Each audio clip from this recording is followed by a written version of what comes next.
खेल के मैदान से खबर यह है कि पाकिस्तान के साबिक कप्तान शाहिद आफरीदी ने कहा है कि अफगानिस्तान में तालिबान के मामलात पहले से मुख्तलिफ हैं। तालिबान क्रिकेट को सपोर्ट करते हैं। उन्होंने मजीद कहा कि मेरी ख्वाहिश है कि कोयटा ग्लैडिएटर्स की जानिब से आखिरी सीजन खेलूं। अगर मुल्तान सुल्तान्स ने रिलीज कर दिया तो कोयटा ग्लैडिएटर्स को ज्वाइन कर लूंगा। वेस्ट इंडीज में कोरोना का शिकार होने वाले कौमी क्रिकेट टीम के हेड कोच मिसबाह उल हक तेजी से सेहतयाब हो रहे हैं।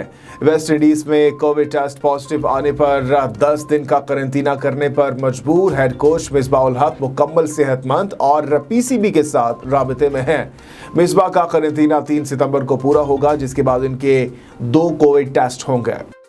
पाकिस्तान क्रिकेट बोर्ड ने न्यूजीलैंड के खिलाफ सीरीज के दौरान कौमी स्क्वाड के अरकान को फैमिली साथ रखने की इजाजत दे दी है। इलामी के मुताबिक न्यूजीलैंड के खिलाफ सीरीज में शिरकत के लिए कौमी स्क्वाड 8 सितंबर को इस्लामाबाद पहुंचेगा, जहां एक रोजा करंतना के बाद कौमी स्क्वाड 10 सितंबर को ट्रेनिंग का आगाज करेगा।